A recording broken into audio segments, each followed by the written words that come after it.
Lo v'chaim, lo v'chaim, lo v'chaim, lo v'chaim, lo v'chaim, lo v'chaim, ki imbruki amar Adonai tzvaot. Lo v'chaim, lo v'chaim, ki imbruki. I have always found Hebrew letters beautiful and somewhat mysterious. I love their shapes, fluid and at the same time containing something geometrical about them, something they share with their Arabic sibling alphabets. Hebrew lettering has its mystical tradition as well, and has always represented a spiritual path within Judaism. Scribes train intensively to master the official Hebrew scribal tradition used for lettering Torah scrolls and several other religious texts. This tradition is known as Ktav Stam. I am not a trained scribe. Nevertheless, I find joy in fashioning the forms of the letters, and I want to share with you some interesting features of the Hebrew alphabet that I hope will entice you to try lettering yourself.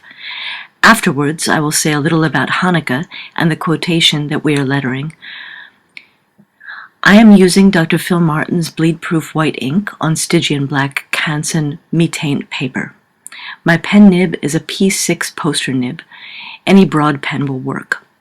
It can be a bit trickier to get results you like using a pointed pen for this alphabet, although there are many ways of approaching the letters if you're not attempting to learn Ktav Stam, so don't hesitate to try different pens out. Hints and reminders. 1. Hold your broad pen at almost a 90-degree angle to the letter.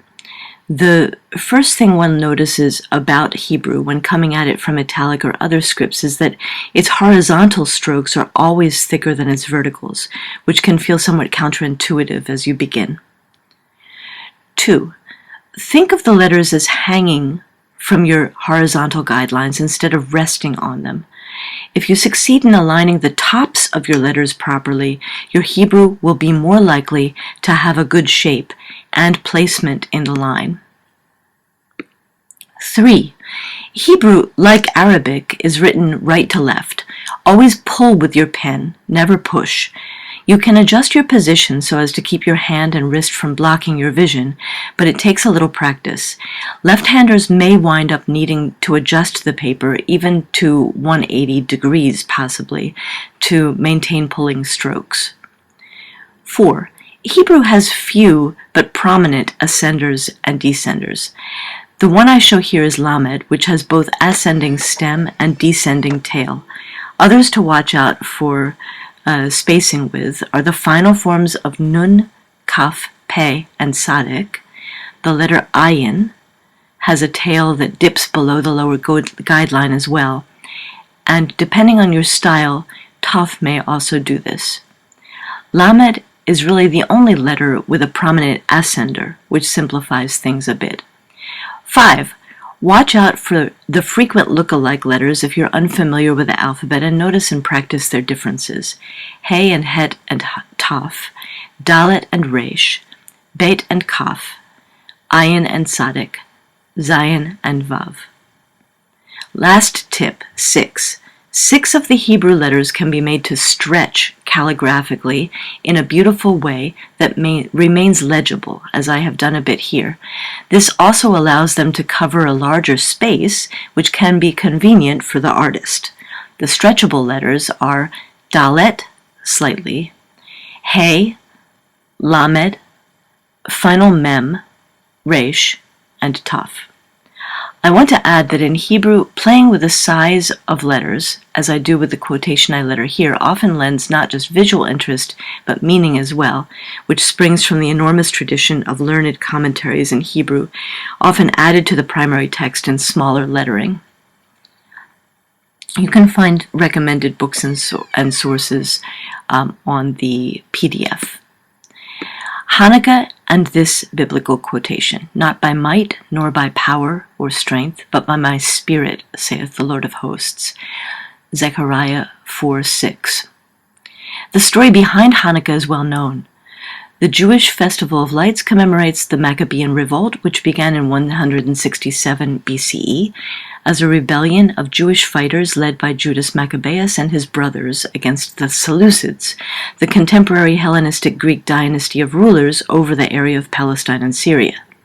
The current Seleucid king, Antiochus IV, had decided to outlaw certain Jewish religious practices that had been condoned under previous Greek rulers.